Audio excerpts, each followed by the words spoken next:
Okay students, आज हम जो है कंप्रेसिबिलिटी जो है फ्लूइड प्रॉपर्टी को स्टडी करने जा रहे हैं। इसमें कंप्रेसिबिलिटी हम देखेंगे सबसे पहले, देन वेपर प्रेशर और देन सरफेस टेंशन।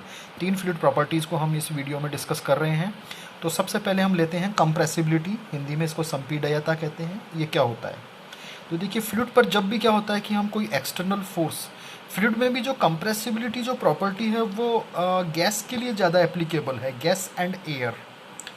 तो ये जो है कोई भी गैस, हम कहेंगे गैस या एयर पर कोई भी एक्सटर्नल फोर्स लगाने पर अगर उसके जो है आयतन और घनत्व दोनों में परिवर्तन होता है, क्योंकि हमने जब भी एक्सटर्नल फोर्स हम गैस पर लगाएंगे तो उसके जो मॉलिक्यूल्स हैं वो एक दूसरे के बहुत निकट आ जाएंगे, जिसकी वजह से उस गैस की डेंसिटी इंक्रीज़ हो जाएगी। और इस तरह की जो प्रॉपर्टी है कि हमने एक्सटर्नल फोर्स लगाया और जिसकी वजह से उसका वॉल्यूम जो है वो कम हो गया और डेंसिटी इंक्रीज़ हुई, क्योंकि मॉलिक्यूल्स एक दूसरे के बहुत करीब आ गए। तो इस सिचुएशन को, या हम कहेंगे फ्लूइड की इस प्रॉपर्टी को हम क्या कहेंगे, कंप्रेसिबिलिटी कहते हैं। कंप्रेसिबिलिटी जो प्रॉपर्टी है, कंप्रेसिबिलिटी जो प्रॉपर्टी है उसको हम मेजर जो है करते हैं वो बल्क मॉडुलस से करते हैं। बल्क मॉड्यूलस जो होता है उसको फॉर्मूला में जो हम डिफाइन करेंगे तो माइनस, ये देखिए, minus delta P divided by delta V over V. यहाँ पर डेल्टा वी ओवर वी जो है इसको हम वॉल्यूमेट्रिक स्ट्रेन कहते हैं, और डेल्टा पी जो है आपका चेंज इन प्रेशर, या हम कहेंगे एक्सटर्नल फोर्स जो हमने लगाया है वो कितना लगाया है। मान लीजिए कोई भी गैस किसी कंटेनर में है, उसका पहले प्रेशर P1 था, बाद में प्रेशर P2 हुआ, तो जो चेंज ऑफ प्रेशर हमने किया गैस पर जो एक्सटर्नल फोर्स लगा करके, वो डेल्टा पी है यहाँ पर, और उसकी वजह से जो चेंज इन वॉल्यूम है वो डेल्टा वी होगा। डेल्टा पी प्रेशर लगाने से गैस का जो वॉल्यूम चेंज हुआ वो डेल्टा वी है। तो इस वजह से जो है जो बल्क मॉडुलस जो का जो फार्मूला हमने यहाँ पर जो है डेवलप किया है वो ये delta P divided bye volumetric strain होता है।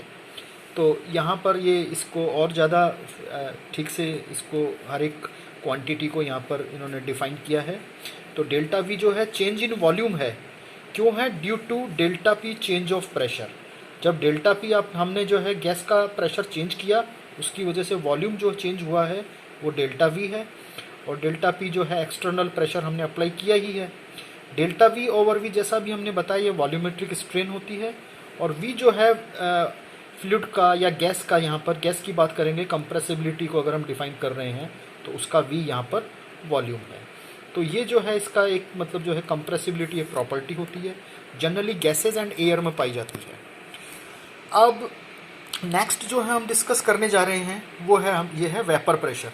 देखिए, वेपर प्रेशर क्या होता है? कोई भी फ्लूइड होता है, कोई भी फ्लूइड जो है लिक्विड है, उसके किसी निश्चित ताप पर क्या होता है, फ्लूइड का में एक न्यूनतम प्रेशर होता है जहाँ पर वह फ्लूइड एवेपोरेट होना शुरू हो जाता है, वाष्पीकरण होना शुरू हो जाता है। तो किसी निश्चित दिए गए ताप पर फ्लूइड का वह न्यूनतम प्रेशर जहाँ पर वह फ्लूइड जो है वाष्पीकृत होना शुरू हो जाए, एवेपोरेशन होना शुरू हो जाए, उसे हम उस फ्लूइड का वेपर प्रेशर कहते हैं। और जनरली जो है ये इस तरह की जो घटना है, वेपर प्रेशर जो प्रॉपर्टी है, इसी की वजह से जो है जो water turbine, reaction water turbine होते हैं, इनमें कैविटेशन का फिनोमिना जनरली पाया जाता है। तो इसको ठीक से समझना काफ़ी ज़रूरी है स्टूडेंट्स हमारे लिए। अच्छा, इसके बाद जो है वेपर प्रेशर के जो एग्जांपल्स हैं वो एक तो हमने जब बता ही दिया, टरबाइन में जो है, रिएक्शन टरबाइन में जो कैविटेशन की जो घटना होती है वो वेपर प्रेशर, फ्लूइड की वेपर प्रेशर प्रॉपर्टी की वजह से ही होती है। और दूसरा जो है इसमें यह है कि घरेलू जो एलपीजी सिलेंडर होते हैं उनमें क्या, अंदर सिलेंडर में गैस लिक्विड फॉर्म में होती है, लेकिन जब बाहर आती है तो वो गैस के रूप में कन्वर्ट हो जाती है। तो ये भी जो है वेपर प्रेशर का ही एक फिनोमिना है की प्रॉपर्टी की वजह, वेपर प्रेशर की फ्लूइड में जो प्रॉपर्टी है एलपीजी गैस में, उसी की वजह से ऐसा होता है। तो ये एक प्रैक्टिकल एग्जांपल हमने जो डे टू डे लाइफ में देखते हैं। थर्ड जो है हमारे पास जो हम टॉपिक डिस्कस कर रहे हैं वो है सरफेस टेंशन।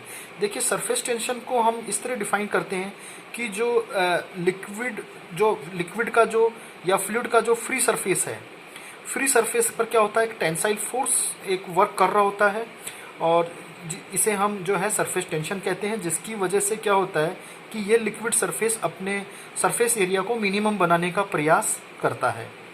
तो इस फोर्स को हम, इस टेंसाइल फोर्स को ही हम सरफेस टेंशन कहते हैं।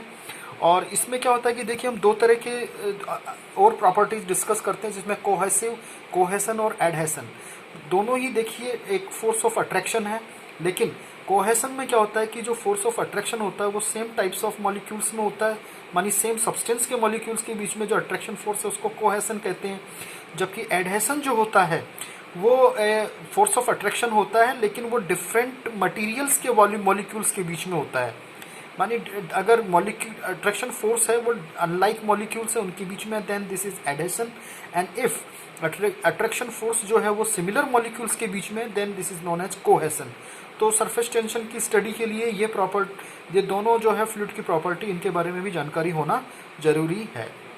तो इस तरह से जो है ये सरफेस टेंशन जो है इसको हम एक और परिभाषा से डिफाइन कर सकते हैं, जो इस तरह से है कि देखिए जो सरफेस टेंशन है वो क्या होता है कि ये एक टेंसाइल फोर्स है जो फ्लूइड के फ्री सरफेस की यूनिट लेंथ पर वर्क करता है। तो इसे हम सरफेस टेंशन कहते हैं। इसको फॉर्मूला बेस पर अगर हम डिफाइन करें तो इसको सिग्मा से डिनोट करते हैं, जो कि F/L मानी tensile force acting on the unit length of the free surface. तो ये sigma is equal to tensile force यहाँ पर F है और फ्री सरफेस की जो लेंथ है वो L है। तो F/L यहाँ पर sigma is equal to sigma जो है यहाँ पर सरफेस टेंशन का एक फार्मूला जनरेट हुआ, और इसकी जो यूनिट होती है वो न्यूटन पर मीटर है, जो कि फार्मूला के अनुसार निकाली गई है।